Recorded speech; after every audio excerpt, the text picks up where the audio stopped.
Good evening, Dr. Morse, Injury Experts. This will be a wrap-up video for week 1. We've seen about 10 major injuries, a couple potentially more that we don't have specifics on yet, so I'm really only going to cover these 10.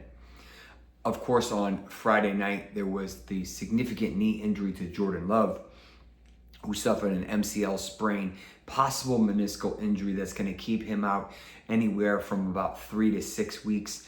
The Packers are notoriously conservative, so it's possible they may decide to put him on short-term IR unless they truly feel he can come back in 3 weeks. But much better than that potential ACL injury that it could have been. And thankfully, he doesn't have a high ankle sprain either. We also saw Josh Allen suffer a left hand injury, likely a bruise, hopefully not a fracture. We should hear more information about this tomorrow.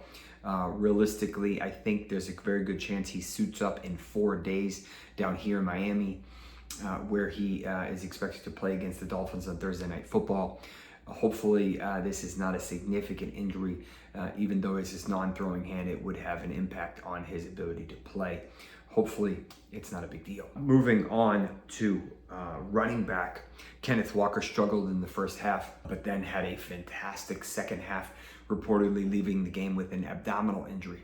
Now, remember, he had an oblique injury in the past, as well as a hernia injury, both of which can be classified as abdominal injuries. He basically said at the end of the game at the podium, "I'm good," so we're going to take his word for it, but it could be either this injuries, and we'll have to see if this is going to impact him in week 2. His partner in crime, Charbonnet, ended up also getting injured. We don't know exactly what he's dealing with. Hopefully it is also minor. I believe he had a decent day today as well. Moving on to the wide receivers, we ended up seeing a re-injury, at least in my opinion, a re-injury to Puka Nacua's right knee. It almost looks like it kind of gave out. Now remember, about a month ago, he suffered a right knee injury when he was in practice. They initially called it a bursa injury, which is fine, but not usually a big deal. My initial take on the video was that his PCL was actually sprained. That's the ligament that kind of crisscrosses with the ACL and is responsible for preventing the knee from sagging backwards. So when you have a PCL sprain, think of your knee as being really unstable, almost like if you were sitting on a bar stool that has multiple legs that are loose. You don't kind of know which way that leg is going to go, and it has a heck of a time stabilizing. And when Puka left the field, he tried to come back, wasn't able to do it, but when he left the field permanently, there was a screenshot of his right knee, and it was way bigger than his left knee. So there's a possibility he had a brace on, but there's also a possibility that it's significant fluid in that knee. Now, I hope he didn't sustain anything more significant than the PCL, but it is definitely possible since they did rule him out pretty quickly. Cooper Kupp just had a fantastic return. Hopefully he can continue that and stay healthy as he struggled with last year. We will know about more about Puka probably within the next 24 hours. Let's hold our breath and hope it is not significant.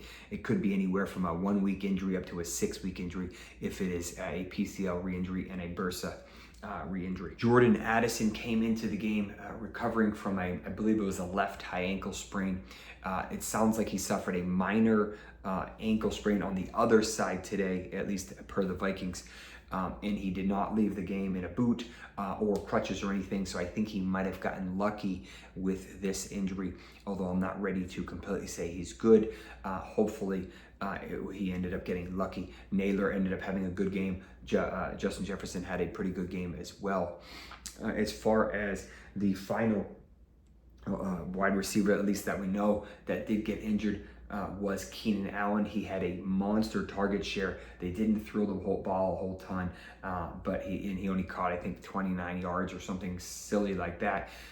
But he did leave the injury with something unknown. We don't know exactly what it was. He did come into the game with a heel injury, so I'm not overly worried and really concerned, but definitely something to monitor. The potential most serious injury that we're discussing today is the Dallas Cowboys' Ferguson. Now, the problem with this injury is that when he kind of landed, he really landed hard on that left knee, and that could potentially be a significant injury. ACL is possible. It doesn't look 100% like that, but it definitely could be. That would fit the mechanism. I believe it's definitely going to be an MCL sprain. And you can't, this is one of those where you can't even rule out a fracture or really bad bone bruise because of just how hard it landed like that. David Njoku left the game in a right boot on his ankle, reportedly dealing with a high ankle sprain. The video is kind of in between a lateral and a high ankle sprain, so that would be relatively consistent. This could be anywhere from 2 weeks to 6 weeks. These are frustrating injuries. Deshaun Watson looked absolutely awful, so maybe we'll get some Jameis Winston, or maybe he can look better next week. There was a couple other guys that had some injuries today. Foster Moreau suffered a concussion. I think he was a top 3 tight end scoring, just to give you an idea of how bad scoring was today for tight ends.